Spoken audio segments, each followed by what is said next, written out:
ওকে, বিসমিল্লাহির রহমানির রহিম। প্রিয় শিক্ষার্থীবৃন্দ, আমরা সাবজাংটিভ ভার্ব নিয়ে কথা বলতেছিলাম এবং গত ক্লাসে আমরা সাবজাংটিভ ভার্বের উপরে পার্ট 1 দিয়েছি এবং সেখানে আমরা সাবজাংটিভ ভার্বের ভার্বগুলো কী কী, সাবজাংটিভ ভার্ব না, সাবজাংটিভ ওয়ার্ডসগুলো কী কী। সাবজাংটিভ সেখানে কিছু ভার্বস আছে, কিছু অ্যাডজেক্টিভ আছে এবং কিছু নাউন আছে। তো এই ওয়ার্ডগুলোকে আমরা টানা মুখস্থ করেছি, টিএম করেছি এবং আমরা একটা টেকনিক শিখেছিলাম সেখানে, ওসি ব্রো রূপা ইস মডার্ন। সেই টেকনিকটা দিয়ে আমরা সবগুলো ওয়ার্ডসকে মনে রেখেছি। আজকে আমরা বলেছিলাম যে নেক্সট ক্লাসে, সেকেন্ড ক্লাসে আমরা রুল শিখব। এই সাবজাংটিভ ভার্বগুলো আসলে আমরা যে জানলাম এগুলো কিভাবে সেন্টেন্সে ব্যবহৃত হয় সেগুলো আমরা জানবো। তো চলো আজকে খুব সিম্পল এবং ছোট্ট অল্প সময়ের একটু ক্লাস আমরা দেখে নেই। আমরা যে রুলটা এখানে লিখেছি দেখো, যখন সাবজাংটিভ ওয়ার্ডসটা সেন্টেন্সে বসে তখন এক নাম্বার রুল হলো, একটা ধরো সাবজাংটিভ ওয়ার্ড, সাবজেক্ট বসবে, সাবজেক্টের পরে সাবজাংটিভ ওয়ার্ডস। তো এই যে সাবজাংটিভ ওয়ার্ডসটা এটা হতে পারে নাউন, হতে পারে অ্যাডজেক্টিভ, হতে পারে ভার্ব। এরপরে বসবে দ্যাট, মনে রাখতে হবে সাবজাংটিভ ওয়ার্ডের পরে কি বসবে, দ্যাট। তারপরে সাবজেক্ট বসবে। তো সবচেয়ে বিশেষত্ব যেটা এই সাবজাংটিভ ওয়ার্ডের বিশেষত্ব, এটা আমি গত ক্লাসে মজা করে বলেছিলাম যে নোয়াখালীর ইংলিশ। এর বলার কারণ হলো এটা টেন্স পার্সনকে মানে না। আমরা জানি যে কোনো ভার্ব টেন্স পার্সন ছাড়া বসতে পারে না, এটা আমরা জানি না? আমরা সবাই জানি যে কোনো ভার্ব যদি বসতে হয় তাহলে অবশ্যই তাকে ভার্বটা লক্ষ্য করে টেন্স এবং পার্সন। কিন্তু এই সাবজাংটিভ ওয়ার্ড থাকার কারণে টেন্স এবং পার্সনকে সে ফলো করে না, এই জন্য আমরা জাস্ট মজা করে নোয়াখালীর ইংলিশ বলি। আচ্ছা, দ্যাট সাবজেক্ট, এখন দ্যাট বসছে, দ্যাটের পরে সাবজেক্ট বসবে, সাবজেক্টের পরে ভার্বের বেস ফর্ম বসবে। এটা কিন্তু ভার্বের বেস ফর্ম, ভার্বের ওয়ান ফর্ম বলবো না আমরা, বেস ফর্ম, একেবারে বেস ফর্ম। তার সাথে এস বা এসও হবে না। এখন বেস ফর্ম আর ওয়ান ফর্ম দুইটার মধ্যে তফাৎ কি সেটা আমি আবার একটা উদাহরণে গিয়ে তোমাদেরকে ক্লিয়ার করব, ঠিক আছে? আচ্ছা, তাহলে আমরা কি শিখলাম আরেকবার দেখি।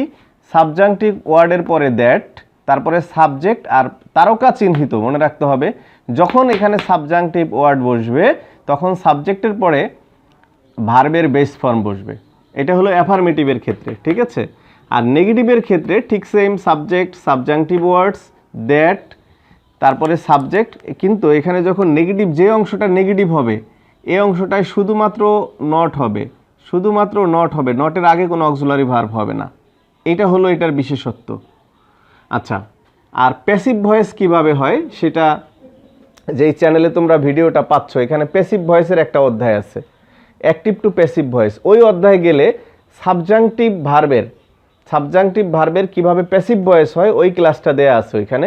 সুতরাং এইখানে আর এই বিষয়টা আলোচনা করে আমি টাইম ওয়েস্ট করব না, ঠিক আছে? আচ্ছা, তাহলে আমরা যে রুলসগুলো দেখলাম যেভাবে সাবজাংটিভ ভার্বটা গঠন হয়, সেই রুলসগুলো উদাহরণে কিভাবে প্রয়োগ হয় সেটা আমরা ক্লিয়ার করি। লক্ষ্য করো, the constitutions requires that the principal join the union.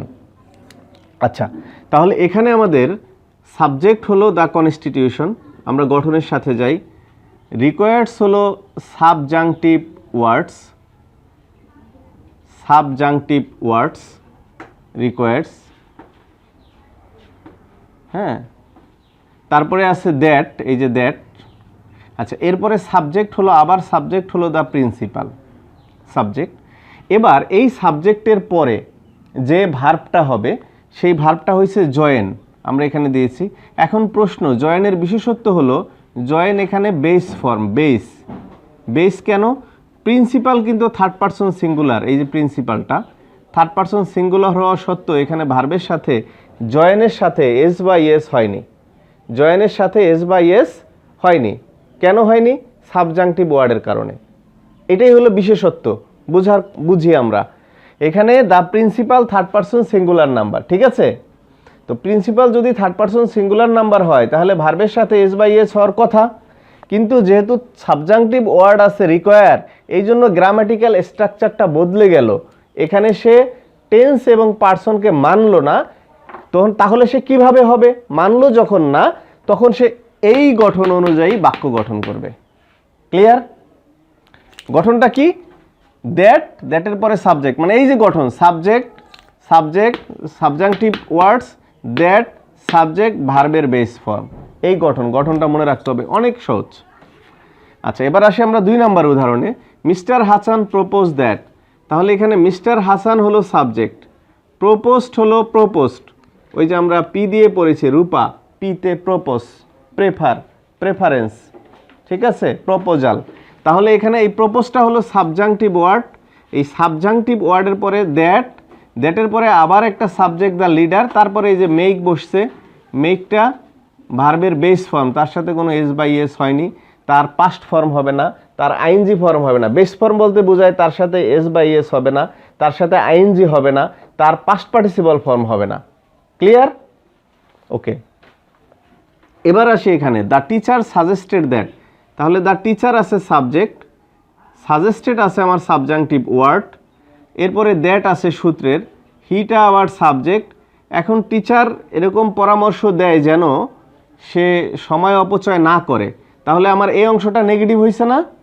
Not was time negative হয়েছে, তাই না? তো যখন নেগেটিভ হলো তখন কিন্তু এই যে আমরা বলেছি সাবজেক্টের পরে একটা নট বসে ভার্বের বেস ফর্ম হবে।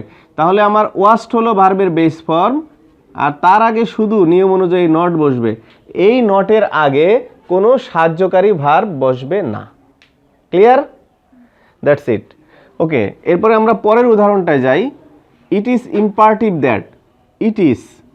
ইট হলো সাবজেক্ট, ইজ হলো ভার্ব, আর ইম্পারটিভটা হলো অ্যাডজেক্টিভ। এখানে অ্যাডজেক্টিভ সাবজাংটিভ ওয়ার্ড, ঠিক আছে? অ্যাডজেক্টিভ থাকলে সাধারণত ইট ইজ দিয়ে শুরু হয় তখন বাক্যটা। তারপরে দ্যাট আছে সূত্রের, ইউ আছে এখানে আমার সাবজেক্ট, এরপরে যে এটা ইম্পারটিভ, এরপরে বি হয়েছে। এখানে বিটা কি? আমরা জানি বি অর্থ হওয়া বোঝায়, কিন্তু এম ইজ আর অর্থ হতো হওয়া বোঝায়, ঠিক আছে? এই যে তফাৎটা বলছিলাম বেস ফর্ম আর এই দেখো এম ইজ আর, এটার একটা বি2 আছে ওয়াজ ওয়ার, আর এটার ভি3 আছে হলো বিন, এটা আমরা জানি। তাহলে এটা কিন্তু বি1, আর এইগুলার বেসটা হলো বি, মানে এম ইজ আর এর বেস ফর্ম হলো বি, ঠিক আছে? এম ইজ আর এর বেস ফর্ম যেহেতু বি, সেহেতু আমাদের গঠন অনুযায়ী এই সাবজাংটিভ ভার্বে সাবজেক্টের পরে কি ফর্ম বসে? বেস ফর্ম বসে। তাহলে হওয়া অর্থ কি এম ইজ আর হবে? হবে না, কারণ এম ইজ আর হলো ভার্বের ওয়ান ফর্ম, বেস ফর্ম না। তাহলে তোমরা প্রশ্ন করতে পারো মেক তো স্যার ভার্বের ওয়ান ফর্ম। ইয়েস, মেক ভার্বের ওয়ান ফর্মও বেস ফর্মও, সুতরাং আমরা মেক ইউজ করতে পারি। ইট, যদি ইট ব্যবহার করার প্রয়োজন হয়, খাওয়া, ইটটা ভার্বের ওয়ান ফর্মও বেস ফর্মও, সেখানে আমরা ইট ব্যবহার করতে পারি। ক্লিয়ার? কিন্তু এম ইজ আর এর ক্ষেত্রে এম ইজ আরটা ভার্বের ওয়ান ফর্ম, কিন্তু বেস ফর্ম না। নতুন একটা বিষয়, কিন্তু এম ইজ আর এর বেস ফর্ম হলো বি। যেহেতু আমরা সাবজাংটিভ ওয়ার্ডের আমাদের কন্ডিশন হচ্ছে অবশ্যই আমাকে সাবজেক্টের পরে বেস ফর্ম দিতে হবে, সেহেতু কি আমরা এম ইজ আর দিতে পারবো? পারবো না, কারণ এম ইজ আর এর বেস ফর্ম হচ্ছে বি। সেজন্য আমরা দিছি it is imperative that you be there. তাহলে আমরা এই গঠনগুলোর মাধ্যমে সাবজাংটিভ ওয়ার্ডকে কারেক্টলি ব্যবহার করতে পারবো। এবং আমি এটা বলেছি, এটা খুবই ইম্পর্ট্যান্ট। আবার যদি বলি, খুবই ইম্পর্ট্যান্ট, গ্রামারের একটা ভাইটাল রুলস। আমরা নেক্সট ক্লাসে শিখব অজস্র উদাহরণ, যেগুলো বিভিন্ন জব পরীক্ষায় এসছে, বিভিন্ন অ্যাডমিশন পরীক্ষায় এসছে, এরকম উদাহরণগুলো, মানে ইম্পর্ট্যান্ট উদাহরণগুলো যেগুলো বিভিন্ন বোর্ডে এসছে, সেগুলো নিয়ে আমাদের তৃতীয় ক্লাসটা হবে।